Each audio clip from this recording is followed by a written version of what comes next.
মহান মুক্তিযুদ্ধের বিজয়ের মাসে বিজয় বইমেলা। বাংলা একাডেমির প্রাঙ্গণে এ মেলার আয়োজক প্রথমা প্রকাশন। বর্ধমান হাউসের সামনের আম গাছটির চারপাশে সাজানো স্টল, সেখানে ক্রেতা দর্শনার্থীদের আনাগোনা।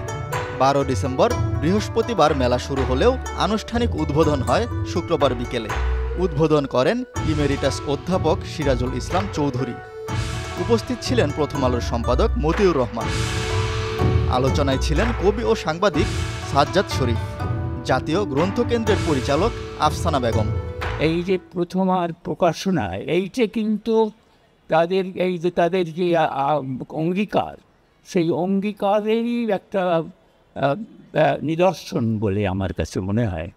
যে তারা কেবল সংবাদপত্র বার করছেন না, তারা প্রকাশনাও করছেন, এবং প্রকাশনার বই, উন্নত মানের বই, বৈচিত্র্যপূর্ণ বই, অত্যন্ত গুরুত্বপূর্ণ বই, যেগুলোর খবর আমরা সাজ্জাদ শরীফ সুন্দরভাবে দিলেন, সেই ধরনের বই প্রকাশ করছেন। মেলা উপলক্ষে প্রথমার বইয়ে থাকছে 30 থেকে 70% পর্যন্ত ছাড়।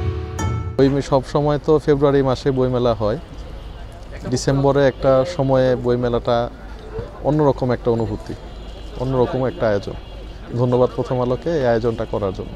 প্রথমার বিশেষ করে প্রকাশনার যে স্টাইলটা সবচেয়ে ভালো লাগে, এমনকি তাদের প্রকাশনী এবং লেখক আর হচ্ছে যে বিষয়বস্তুগুলো নিয়ে তারা লেখালেখি করে, ওটা নিয়ে আমাদের খুবই ভালো লাগে।